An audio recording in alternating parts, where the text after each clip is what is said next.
हयात ने जिस घराने में आँख खोली इसे अपनी बका के लिए बेशुमार जतन करना पड़ते थे।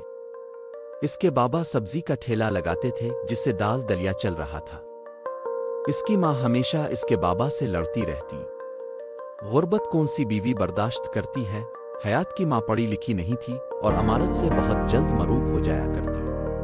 वो दौर पार के अपने एक अमीर रिश्तेदार से राब्ते में थी और चाहती थी कि हयात इसके रेडीमेड गारमेंट्स की फैक्ट्री में काम करे ताकि उनकी गुजर बसर आसानी से हो सके। अमीर अली एक आध बार उनके घर आया भी था और हयात की माँ को कुछ रकम भी देकर गया था। हयात ने सरकारी स्कूल से 10 जमातें पढ़ी हुई थी और मेहनत मजदूरी के अलावा इसके पास और कोई रास्ता भी नहीं था जिससे वो अपने छोटे बहन भाइयों के छोटे छोटे ख्वाब पूरे कर पाती। गुर्बत की आंखों में जन्म लेने वाले ख्वाब बहुत जल्द बखर जाते हैं।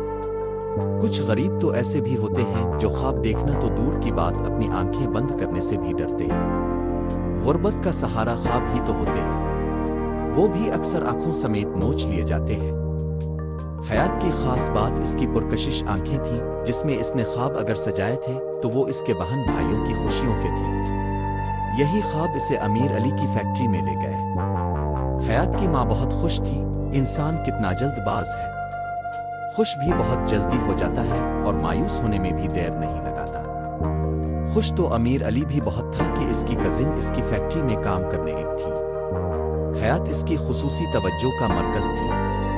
वो इसे वक्तन फवक्तन अपने दफ्तर में बिला लेता और बातें करने लगता। अमीर अली ने एक माहिर शिकारी की तरह अपने शिकार की कमजोरी का पता चला लिया था। वो इसके बहन भाइयों के लिए हमदर्दी का इजहार करता और हर माह कुछ मखसूस रकम उनके लिए तनख्वाह के अलावा हयात की हथेली पर रख देता। अमीर अली आहिस्ता आहिस्ता हयात का एतमाद जीत रहा था। एतबार इंसानों पर ही किया जाता है, लेकिन अगर इंसान ही अंदर से दरिंदा सिफत हो तो ये एतबार किसी वक्त भी ऐसा मोहलिक वार कर देता है कि अपने शिकार को जिंदा लाश बनाकर ही दम लेता है। अंधा एतबार कभी मत करना, ये सुवी हुए नाग की तरह होता है। क्या खबर कब जाग जाए। अमीर अली मौके की तलाश में था। इसने हयात को एक दिन ऑफिस में बुलाया और कहने लगा, हयात एक बात करूं। हयात अमीर अली की दिल से इज्जत करती थी। आखिर वो इसके खानदान के लिए एक नजात दहिंदा साबित हुआ था। हयात बोली, जी सर जरूर। अमीर अली ने पहला पत्ता फेंका। सुनो हयात, तुम मुझे अमीर के कर मुखातिब कर सकती हो। हयात ने इसकी बात काटी, लेकिन सर में यहाँ। अमीर अली ने इसे अपनी बात मुकम्मल ना करने दी, लेकिन बिल्कुल कुछ नहीं है। तुम मेरी कजिन हो, मैं चाहता हूँ तुम्हें तुम्हारा हक मिले। तुम यहाँ मेरे साथ बैठो मेरे दफ्तर में। ये आप क्या के रहे हैं सर? कहाँ आप और कहाँ हम? और आप ये सब मुझे क्यों के रहे हैं? मैंने कभी ऐसा नहीं सोचा। कैसे सोच सकती हूँ मैं? मुझे हमारी औकात का पता है। मैं ऐसे ख्वाब नहीं देखती जिसकी को ताबीर ना हो। हयात की आंखों में नमी उतरी। इसने अपने लिए कभी को ख्वाब नहीं देखा था। कैसे देखती? जब वो घर लौटती और उसके छोटे बहन भाई इसके अर्द गिर्द आकर खड़े हो जाते और वो इन सब को वो चीजें बांटती जो वो उनके लिए लाया करती, और फिर उन सब की आंखों में जो खुशी जगमगा उठती, वही खुशी हमेशा देखना हयात का ख्वाब था। वो इस ख्वाब की ताबीर चाहती थी। हयात ख्यालों की नगरी से वापस आई। अमीर अली इससे मुखातिब था। हयात सुनो जी, मैं चाहता हूँ तुम सब भी अच्छी जिंदगी बसर करो। तुम्हारे बहन भाई भी पढ़ लिख कर बड़े आदमी बने। तुम्हारे बाबा का इलाज भी अच्छे से हो ताकि वो दोबारा से अपने पांव पर खड़े हो सके। हयात के बाबा पर फालिज गिरा था और वो चलने फिरने और बोलने से कासिर थे। उनकी आमदनी का जरिया उनका ठेला बिक गया था। हयात सिसकने लगी। अमीर अली ने इसका हाथ थाम लिया। हयात को सुकून सा महसूस हुआ। ओह, वो खामोश हो गए। लम्स भी कितनी बड़ी आजमाइश है। जो जानते हैं वो इससे हमेशा दूर रहते हैं। लम्स सिर्फ अपनों के लिए होता है।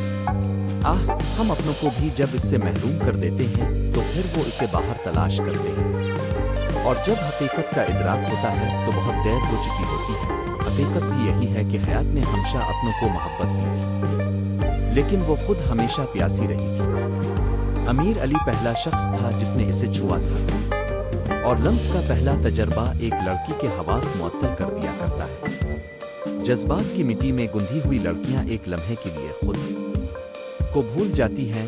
शिकारी इसी लम्हे का इंतजार करते हैं और फिर अपनी हवस पूरी करने के बाद किसी दूसरे शिकार की तलाश में निकल जाते हैं। अमीर अली मजीद इसके करीब आ गया। वो एक मखसूस परफ्यूम इस्तेमाल करता था जिसका जादू सर चढ़कर बोलता था। हयात ने अपना हाथ छुड़ाया और दूर सरक गए। इसे ये सब अच्छा नहीं लग रहा था।